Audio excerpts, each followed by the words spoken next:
Eh bien bonjour à tous et à toutes, c'est LND, on se retrouve aujourd'hui dans le débrief du Grand Prix de Toscane sur le circuit du Mugello qui s'est déroulé du coup dimanche dernier. Le débrief est un peu tard, je le sais, j'ai tout expliqué dans une vidéo que je mettrai du coup soit là, dans le petit i, et donc voilà, on est parti tout de suite pour le débrief.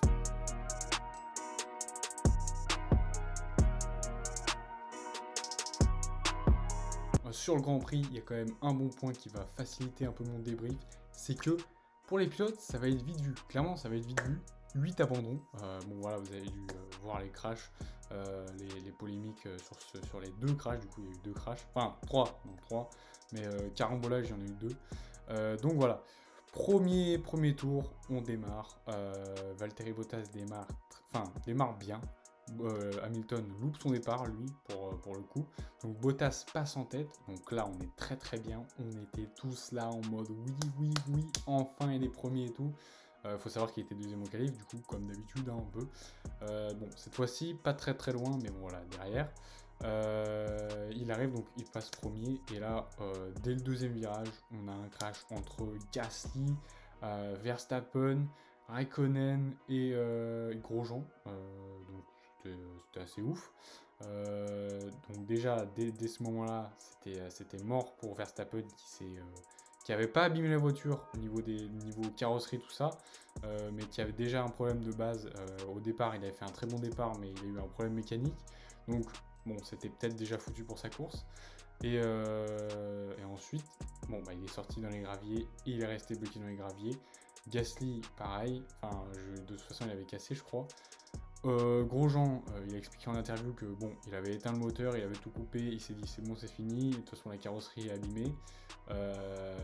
Il a quand même démarré, il a vu qu'il avait deux roues sur l'herbe, donc il a essayé. Il est ressorti, il a réussi.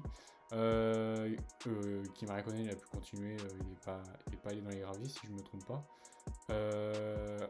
Dans le même virage, enfin à la fin du virage comme ça, Sainz en plus fait un spin à cause d'une des Racing Points, je crois. Du coup, bah, crash avec Vettel, donc Vettel casse son aileron avant, donc Vettel aussi est dans un crash un peu. Bon, c'était pas un gros crash, hein, c'était juste Vettel qui a un peu abîmé son aileron et qui l'a changé. Donc voilà, après relance de safety car, gros crash à la relance parce que Bottas relance très très tard et très très lent. Donc j'ai toujours pas compris comment ça s'est passé. Mais en gros, tout le monde était au ralenti. Je pense que c'est Giovinazzi en fait. Tout le monde était au ralenti. Giovinazzi s'est dit c'est bon, ça relance. Il est arrivé et en fait, il y avait une Haas, une McLaren tout devant qui allait vraiment pas très vite parce que je pense que la McLaren a déjà fait un accident avant. C'est elle qui a dérapé, je crois. Et du coup, il est rentré dans le tas, il a défoncé tout le monde. Grosjean a évité de justesse, il devait être comme ça, là, collé à son volant. Il a dû bien freiner, il a dû bien tambouriner le volant. Donc voilà, bon, c'est un peu dommage pour tous ces pilotes qui ont été éliminés. Après, voilà, ça a fait de la place. On a eu Ricciardo sur le podium pendant un moment. C'était une course incroyable de Ricciardo. Voilà, au final, c'est un peu le résumé de la course, c'est course incroyable, mais pas le résultat. Le résultat est plutôt banal, mais vraiment, la course était incroyable.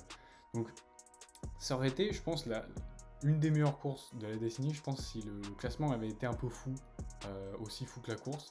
Si genre il y avait eu un Ricardo sur le podium, s'il y avait eu un Russell dans les points, s'il y avait eu même peut-être un Grosjean dans les points. Bon après voilà, il a dit qu'ils avaient estimé enfin, au tour, ils étaient 2 secondes plus lents que d'habitude déjà, donc déjà qu'ils ont une as de base, donc ils pouvaient clairement rien faire, ça se voyait qu'il était au ralenti, déjà qu'ils avaient une vitesse de pointe 0 sur ce circuit, clairement dans la ligne droite. Donc voilà, clairement il s'était déjà pris je crois 30 secondes par Hamilton juste en à peine 15 tours. Et à la deuxième partie de la course, il s'était déjà pris un tour. Donc je pense que clairement, s'il n'y avait eu aucune safety car, aucun truc, il se serait pris 2 tours et demi au moins. Ça aurait été clairement une Williams l'année dernière. C'était clairement ça, la As abîmée. Abîmée en plus. Après, pas abîmé, je dis pas, il aurait pu se battre peut-être avec Raikkonen. Et on voit où est-ce qu'il était. Raikkonen, il était très bien placé. Mais bon, voilà, les choses ont fait ça autrement. Donc bon. C'est dommage pour lui. Toujours pas de points pour Grosjean, qui, bon, est toujours en lice, je pense, pour une place chez As, mais voilà, ça va être de plus en plus compliqué. Je pense que je vais faire une vidéo sur lui. Pas tout de suite parce que j'ai toujours pas le temps du coup, mais voilà, ça va peut-être arriver. Ça serait bien que j'en fasse une parce que voilà, c'est quand même un de mes pilotes préférés. Même si voilà, il n'est pas toujours ultra compétent, voilà, on va pas se mentir. Il a quand même des fois des défauts. Il n'est pas parfait, clairement pas, mais voilà. C'est un pilote que j'affectionne beaucoup. Bon, en même temps, il est français. C'est un peu dommage, voilà, cette saison, la voiture est clairement dégueulasse. Les autres saisons, elle était pas ouf. Enfin, en tout cas, la dernière, elle était pas ouf, mais quand même. En début de saison, ça allait encore, et après, ça a dégringolé. Et là, on est sur la continuité de la saison dernière, de la fin de la saison. Et on n'a même pas eu des bonnes courses en début de saison, donc là, c'est catastrophe. On n'a qu'un seul point pour As. Je sais pas comment ils vont faire pour remonter la pente, mais en 2021 et en 2022, il va falloir faire quelque chose. Déjà, je pense faire quelque chose au niveau des pilotes. C'est dur à dire, mais voilà. Je pense qu'il faut changer les deux pilotes, mais voilà, j'aimerais bien que Grosjean quand même trouve un siège quelque part en F1, je parle en F1, parce que voilà, j'aimerais pas le voir quitter la F1. Et bon, bah, pour As, ça va être un peu compliqué. Les Williams, parlons un peu. Bon, bah, Latifi, ça se finit très vite pour lui. Il était pas si mal, hein, je crois qu'il était dans les points avant le gros crash. Malheureusement, voilà, gros crash qui l'implique aussi dedans. Et Russell, bon, c'est toujours ça. Ça passe à ça des points. Il allait ouvrir son compteur. Et malheureusement, il tenait Raikkonen, il tenait presque les 5 secondes. Il était à 5 dixièmes des 5 secondes de Raikkonen pour pouvoir toucher le point de la 10e place. Et voilà, c'est passé à rien du tout. Et au final, au bout d'un moment, bon, il pouvait pas tenir des tours rapides à chaque tour. Donc bon, ça a lâché. Je pense qu'il a tenu. Enfin, il a fini vers 7 ou 8 secondes derrière Raikkonen. Donc il est assez loin. C'est dommage pour eux, ils auraient pu ouvrir le compteur. Williams, et non, finalement toujours pas. Et je pense que d'ailleurs il serait passé devant As, puisque le meilleur résultat hors des points c'est 11ème, et As n'ont jamais fait 11ème, je crois. Donc je pense qu'il serait passé devant As. Même avec autant de points, il passe devant eux au championnat, et une place au championnat c'est énorme au niveau du budget. Donc voilà, ça aurait pu faire du bien. En tout cas, on voit que, je sais pas si c'est parce qu'ils ont changé les dirigeants ou ils ont changé les choses, mais on a l'impression que c'est déjà plus dynamique dans l'équipe. Ils ont su quand même tirer parti des opportunités. Russell était quand même assez performant. Il tenait quand même Vettel. Bon, il était presque dans la rythme de Vettel, qui a quand même une Ferrari. Bon, une Ferrari pas de l'année dernière, mais voilà, quand même une Ferrari, il faut souligner. Leclerc s'en sortait par rapport à d'habitude, aux 2-3 dernières courses, s'en sortait plutôt pas dégueu. Par rapport au top team et au midfield, il s'en sortait pas du tout, mais voilà, par rapport aux dernières courses, ça allait. Donc d'ailleurs, il s'est fait complètement défoncer par tout le monde après en course. Il était 3ème pendant un moment, mais bon, voilà, c'était clairement du rêve. Après, la réalité est vite revenue. Bon, quand même 8ème, 8 et 10 pour les Ferrari, donc ça ramène des points, c'est quand même pas mal. Bon, après, voilà, c'est des points minimes, mais voilà, c'est avec ça qu'on avance. 5 points par 5 points, ça peut aller loin quand même. Surtout qu'il reste quand même quelques courses, donc ça peut être toujours bien de faire ça. S'ils peuvent faire ça toutes les courses, c'est déjà pas mal. Parce qu'il faut pas oublier que des fois les Renault, les McLaren, tout ça sont pas dans le coup. Faut pas oublier qu'elles sont pas toujours là. Donc voilà, il y a toujours quelque chose à tenter. Surtout que bon voilà, parlons des Renault un peu. Bon, Ricciardo qui a eu un rythme assez fou quand il n'était pas sur le podium. Parce que clairement, quand il relance, bon, il a fait un départ mais magique. Il a doublé Bottas et tout, c'était incroyable. Bon, Bottas a une Mercedes, donc clairement il peut rien faire. Mais bon, après, j'espérais un peu plus. Bon, c'est quand même bazar de dire ça, mais je pensais qu'il allait peut-être tenir avec un petit peu de chance, ou alors il allait un peu plus se battre avec Albon, et au final, Albon est passé très facilement. Il a même pas pu riposter après, il a même pas pu récupérer le DRS et retenter. Il était vraiment largué dès le premier coup. Je pense que Albon l'a doublé et il a voulu fumer direct pour pas être embêté, parce qu'il avait quand même un très bon rythme. Ricciardo, quand il revenait sur Albon, justement, parce qu'à un moment c'est lui qui revenait sur Albon, si je me trompe pas. Et là, par contre, il avait un très bon rythme. Il avait un très bon rythme avec les Racing Point. Donc, Renault, sur certains Grands Prix, et avec Ricciardo, elle peut faire des très bons résultats comme là. Faut pas oublier qu'il est quand même 4ème. Et bon, Malheureusement, il n'y a pas Ocon, mais s'il y avait eu Ocon, ça aurait pu être un très très bon résultat pour l'équipe. Là, c'est pour Ricardo. Bon, l'équipe en profite quand même un peu, mais voilà, une seule personne dans le top 4, c'est bien, mais bon, ça ramène 12 points. Quand on regarde le résultat des autres, c'est mieux. C'est mieux que la concurrence, déjà, c'est mieux que les Racing Point et c'est mieux que les McLaren, c'est mieux que les Ferrari aussi, mais bon.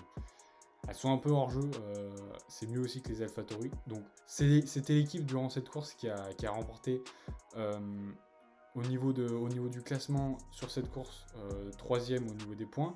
Ils ont gagné 12 points, donc c'était plutôt pas mal. Mais bon, après, faut pas oublier qu'ils sont derrière au classement. Donc voilà, c'était quand même un bon résultat, en étant donné que la McLaren de Norris arrive seulement 6ème, bon, ce qui n'est pas dégueu, mais bon, sur 12, c'est la moitié. Devant lui, on retrouve Perez. Donc là, c'est 8 points pour McLaren, puisqu'ils ont une personne out, Sainz est out. Pareil pour la Racing Point, donc 10 points pour la Racing Point. Et donc 12 pour Ricardo. Donc les 3 équipes ont une voiture out. Donc voilà, c'est Ricardo, donc les Renault qui emportent le duel. Après, bon voilà, on a les Red Bull au-dessus, qui ont Albon qui mettent les points de la 3ème place. Donc bon, ils mettent plus de points. Après, bon, on a les Mercedes 1 et 2, le doublé encore une fois. Bon, pas si fréquent cette saison encore, ça va.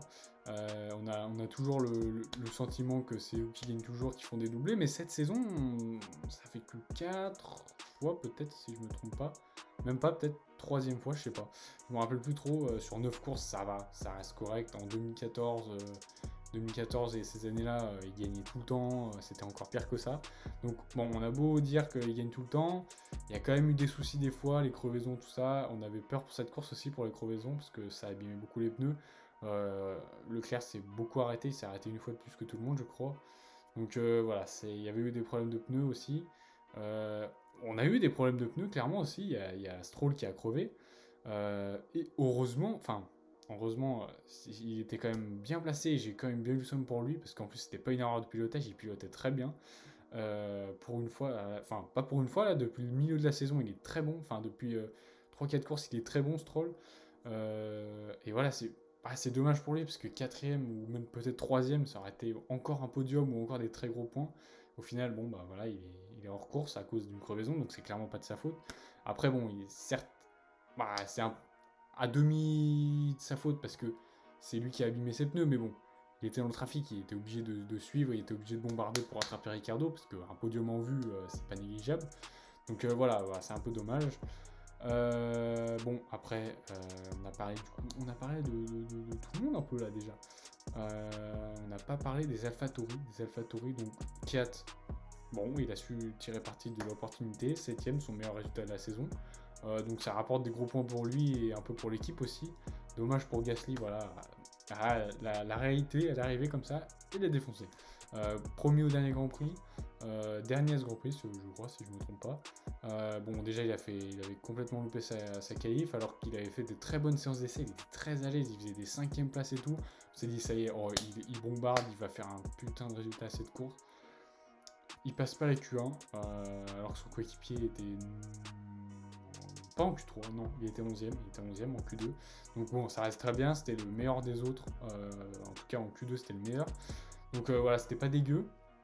Et voilà, son coéquipier met les points de la 7ème place pour apporter un peu de points à l'équipe. Ça continue à mettre des points chez AlphaTauri. Donc qui sait, peut-être qu'ils vont passer devant Ferrari aussi. Ferrari qui dégringole, je pense, de plus en plus. C'est un peu comme As. Début de saison, ils ont eu pas mal de chance. Bon, pas au même niveau quand même. Ils arrivent à mettre des points dans la saison, même quand ils sont très mal. Et en début de saison, c'est des podiums qu'ils ont fait, donc c'est pas au niveau de As quand même. Mais voilà, c'est un peu à l'effigie de As l'année dernière, par exemple, qui ont fait des quand même bons résultats au début de la saison et plus rien après. Pareil un peu en 2018, même s'ils étaient quand même clairement meilleurs. Mais voilà, c'est un peu compliqué pour eux et pour Ferrari du coup. Et du coup, on a parlé un peu de tout le monde. Maintenant, au niveau des classements, ça n'a pas trop évolué. On retrouve du coup, si je me trompe pas, Ferrari qui se retrouve, ils sont pas passés derrière, je crois, ils sont encore à leur place, 6ème, c'est ça. AlphaTauri ont que 13 longueurs de retard, donc va pas falloir faire trop de place par rapport à AlphaTauri. On a les Mercedes très très loin devant, 325 points contre 173 pour les Red Bull. Bon, là c'est fini clairement pour le championnat constructeur. Là c'est fini. McLaren, et il faut souligner McLaren qui n'est qu'à à peine 70 points de Red Bull. Donc, soit c'est Red Bull qui lâche en fin de saison et qui peut presque se faire remonter par les midfields comme Renault ou Racing Point ou McLaren qui sont les plus près du coup. Soit ils bombardent en fin de saison et bon, ils arriveront clairement pas à rattraper Mercedes, mais voilà, ils essaient de rattraper un peu le retard. Et là, du coup, les midfields sont complètement largués. Ça va être un duel entre les trois que j'ai cités avant. Et du coup, bon, ça va être une bataille pour la place de top team parce que là, on a McLaren 106 points, Racing Point 92 et Renault 83. Renault s'est clairement rapproché de Racing Point, donc je pense que déjà, ça va être une bataille pour la 4ème place. Et en plus, après, s'ils arrivent à combler un peu le retard, parce que McLaren a dit que quand même ils avaient eu de la chance en début de saison, ça peut être clairement une bataille pour la 3ème place. Et si Renault arrive à choper la 3ème place, ça serait incroyable, justement, avant de passer par le nom de Alpine, ça serait un truc incroyable. Et puis voilà, ils seraient considérés comme un top team, du coup, vu qu'ils sont 3ème, même s'ils sont très loin de Red Bull. Hein. Bon, après, c'est un peu comme les autres années, Mercedes Ferrari qui était un peu voilà, sur une autre planète. Après, il y avait Red Bull très fort aussi, très loin des midfields, mais voilà, quand même pas encore au niveau de Ferrari et Mercedes. Et là, c'est un peu la même chose, même si voilà, ça se dessine un peu différemment. Et après, bon, en dessous, on a Ferrari. Je pense que Ferrari va clairement se faire passer par AlphaTauri en fin de saison. Donc je pense qu'ils vont passer 7ème bientôt. Donc AlphaTauri, s'ils arrivent à faire une 2ème saison de suite, 6ème, ça peut être pas mal, ça peut leur donner un peu de budget. Alfa Romeo, je pense que le fond de peloton va rester pareil. Hein. Je pense qu'Alfa Romeo se débrouille pas trop mal. Raikkonen est clairement un monstre. Je sais même pas s'il va partir parce que tu te dis en début de saison, c'est bon, Raikkonen, il est claqué maintenant, c'est bon. Il claque maintenant des putains de résultats en qualif et en course. Il est toujours constant. Son équipe fait des erreurs. Il fait pas d'erreurs. Il est toujours là. Comme Arouf, il se mélange pas. Non, c'était la blague de trop. Mais voilà. C'est encore un monstre. Il fait encore des bons résultats. Avec une voiture complètement pourrie. Tu donnes ça à Magnussen ou un pilote un peu bon. Un peu moins coté que lui, on va dire, pas champion du monde et tout. Je pense pas qu'ils font des aussi bons résultats. Regarde Giovinazzi. Il se débrouille pas avec sa voiture, il fait des crashs, il fait des spins, il fait pas des bons résultats dans tous les cas. Donc voilà, il a mis ses 2 points en début de saison, mais c'était de la chance. Là, c'est pas possible. Il va encore rester 1 an. Moi je dis, il va encore rester 1 an. Il est trop fort ce mec. Il arrive, même quand tu te dis c'est bon, c'est fini pour lui, il fait plus de résultats. Il arrive à faire des résultats. Maintenant, s'il fait ça jusqu'en fin de saison, il va reprendre goût parce que là, il commence à reprendre des points.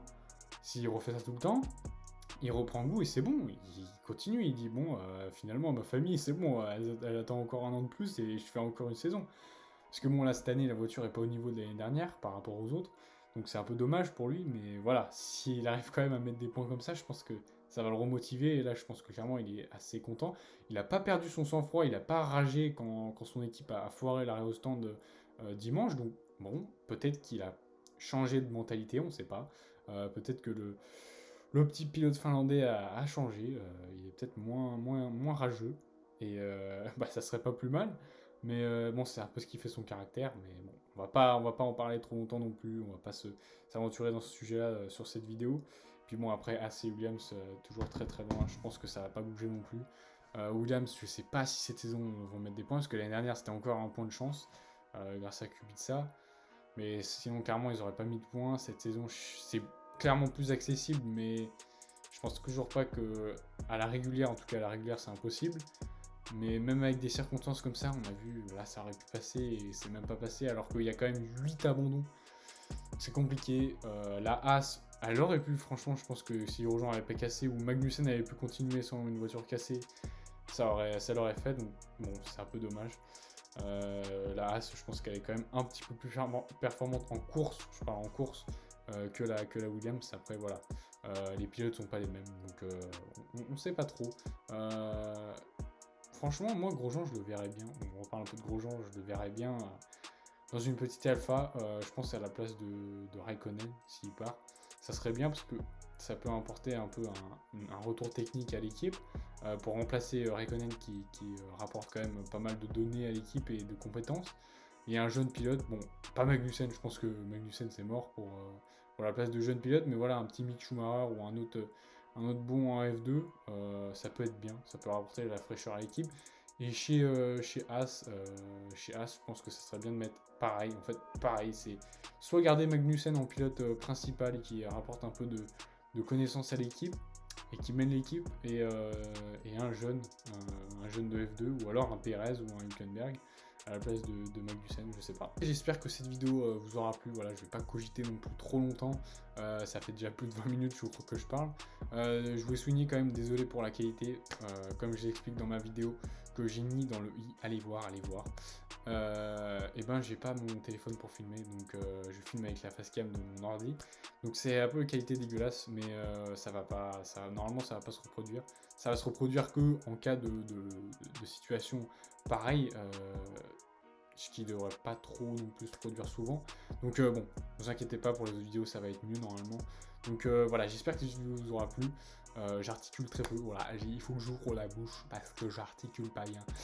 Non, sans déconner, voilà. Likez la vidéo si ça vous a plu, abonnez-vous, voilà, c'est free, faites ce que vous voulez. Moi en tout cas je vous dis à la prochaine pour une prochaine vidéo. Peace!